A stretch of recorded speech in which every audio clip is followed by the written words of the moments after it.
Hey guys, so Lord here, back again with another review, and today we'll be taking a look at the Super7 Thundercats Ultimates Panthro. Another oldie, but a goodie. And for those of you out there in YouTube land wondering, Overlord, why are you reviewing 2 to 3 year old figures when you haven't even done your top figures of 2022 yet? Well, first and foremost, it's my freaking channel.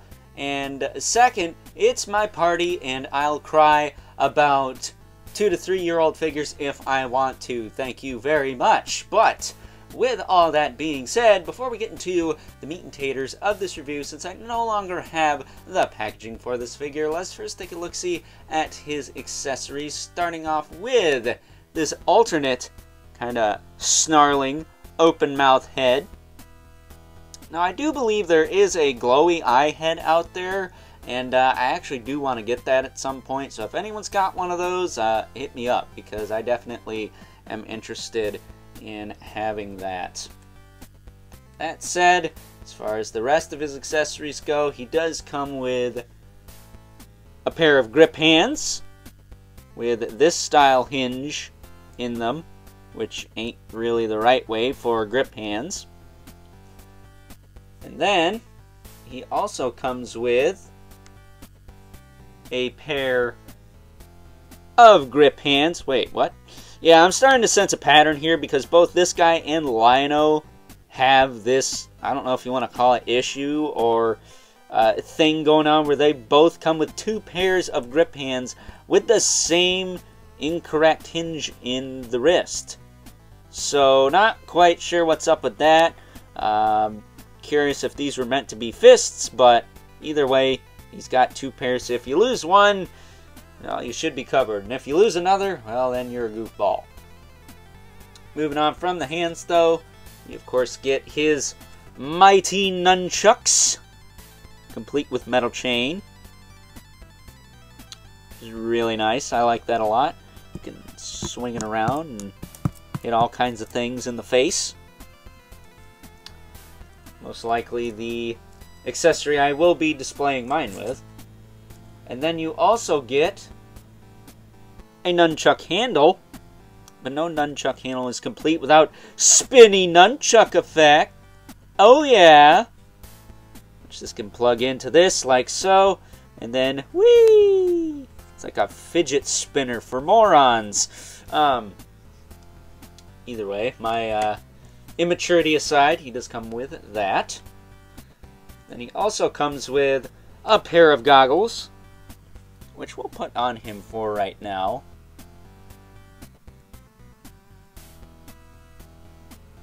I said we'll put on him for right now. There we go. Wanted to be a diva and not put on his glasses there. Looks stylish. Kind of looks like aviators, like the dude from Sabaton would wear. But those are clearly welding goggles, because this guy is the mechanic of the group. Therefore, he works on the Thunder Tank, which I will not buy, because I do not have A, $450, and B, real estate for that behemoth of a vehicle. I mean, seriously. I don't have a table big enough in my house to put that freaking thing on. So, don't even think about it. Unless you want to donate it to the channel, then DM me and I'll give you my address. Either way, probably not going to happen. But he does come with some tools, like this nifty little wrench and this drill gun, nail gun. I guess it's a drill. Looks more like an Uzi to me, particularly Snake Eyes from G.I. Joe's Uzi. So very odd shape for a drill. He comes with, is this the key to start the Thunder Tank? Because that's kind of funny. I thought it was just a button. But I guess if you want, he comes with the key. He comes with this doohickey, because I'm not Toy Bro, who is the resident Thundercats expert in the collecting community as far as I'm concerned. So I'm going to call this a doohickey until somebody tells me what the heck this thing actually is. Also, this piece on the top's really gummy, so be careful with that when you're pulling it out the box. You don't tear this. It kind of looks like an old school dynamite pump like Crazy Harry from the Muppet Show would use. That said, he also comes with a little, whatever the heck this is supposed to be, and an iPhone. So there you go. That's Panthro's accessories. It's pretty cool. Actually, I'm an idiot. I'm a total idiot. This is Booster Gold's. I thought it came with him for some reason. So, never mind. Just like in the Lion-O review from yesterday, I forgot Mumra's staff accessory. And in this one, I included Booster Gold's phone. So, yes, it is an iPhone, but it does not go with Panthro. It goes with the Booster Gold figure. I've been doing a lot of reviews for you sons of monkeys out there. So, cut me some slack, will ya? Either way, taking a closer look at Panthro, taking off his shades so we can look into his beautiful eyes and tell him how sexy he is. That was weird. Very Rankin Bassy in the face, tell by the eyes. Looks like a lot of the Rankin Bass animated characters. I love that. A die-hard Rankin Bass fan. This is definitely ticking all the boxes for me. Really digs it. That said, he is bald, unlike Lion-O, who had a full head of hair, enough to make Motley Crue jealous. But as far as articulation goes, his head can tilt up and down, look side to side. It's pretty much the same as Lion-O's, which is also very similar to their Mattel counterparts, again, like Lion-O. Shoulders go out to the side, back down. Rotate all the way around. Woo! He's got a bicep swivel. Is that a little gummy on mine? What's going on with that? No, it's just tight. Never mind. Single elbow. The big old honking pins, just like Lion-O. This is basically the same body as Lion-O. So, you know, if you're not familiar with Lion-O, then where have you been? Because Lion-O is basically just the glorified Motu Classics figure. Either way, he does have hinge swivel wrists. These hands having the correct hinge, because they're in a clawing type of pose, so you can claw your freaking face off. He does have an ab crunch, but I tend not to use it because his harness thingy here is kind of a pain in the nuts, and it does untab on the back relatively easily. You kind of just got to use, I don't know, it just kind of pulls itself together. But it is there. It does stay on once you have it cinched on. He's got these cool gimp spikes going over his shoulders. Like the most gimpiest suspenders I've ever seen. He's got a waist twist. His hips can kick out to the side, back down. This one's a little loose on mine, but not too bad. Forward and back, he's got a thigh cut. Which on mine, I actually had to swap this leg out. Luckily, my dad got this off Amazon for Christmas not too long ago, and they were able to send another one out.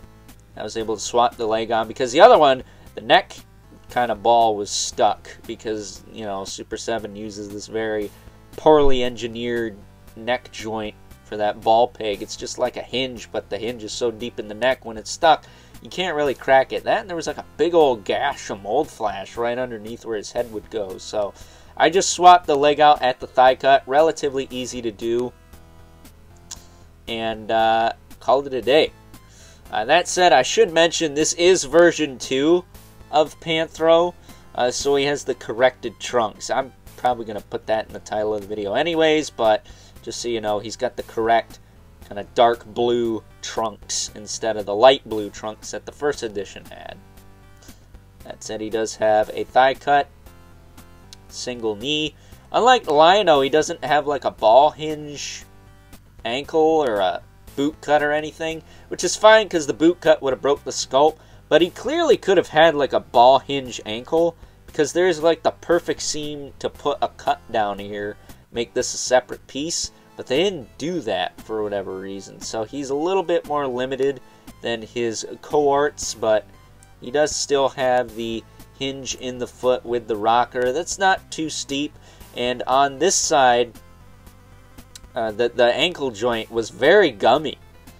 and that's why I swapped the whole leg out, because this ankle joint was very gummy in the peg that plugged into the foot here. Very weird. I actually felt broken, to be honest with you. This side was fine, but this side just felt like it was gonna rip or something, and I tried popping the foot off to see what was going on, and it just wasn't happening. So rather than breaking it, I just swapped it out, got the replacement, and everything's hunky-dory. So that's Panthro in a nutshell, man. A cool figure. Nothing groundbreaking here. I mean, we've seen it for quite some time because, again, it's carryover from the Mattel days, but I like it. Even with the pins, I still think it's better than a lot of figures without pins, you know? But that's just me. Being a die-hard Rankin Bass fan, I'm willing to make some exceptions here.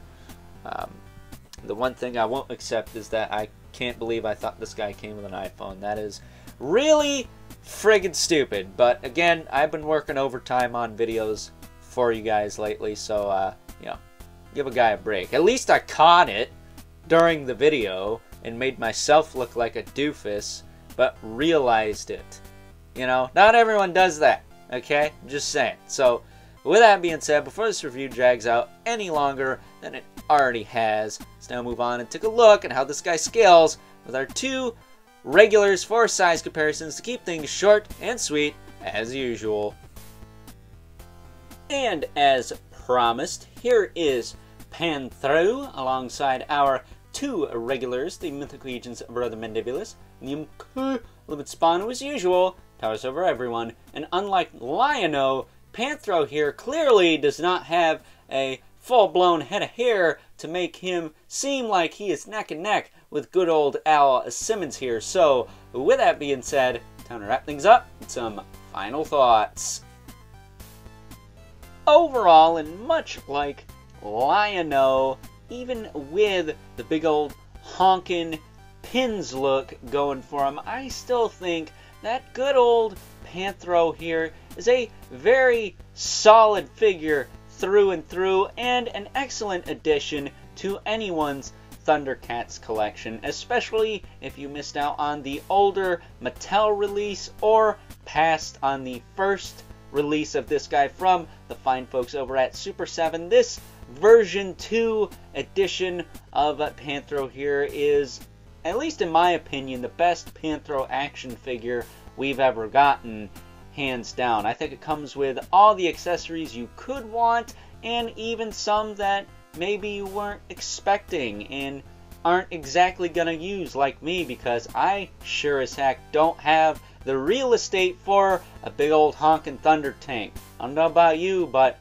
I have very limited space to work with here, guys. I can't afford to get everything. So, with that being said, I hope you guys enjoyed this review. If you're so inclined, please feel free to do all the YouTube rigmarole, as well as hit me up over on Instagram at Overlord Productions if you ever want to talk toys or anything in particular. That's the #1 best place to get a hold of yours truly. But as always, keep comments civil. This world sucks enough as it is, especially if you're like the guy from Supernatural and got smacked in the balls by Panthro's Nunchucks. I mean, seriously, I know it was just a TV show and it was staged and fake and all that, but man, that sounds painful. And until next time, I'll catch you guys later.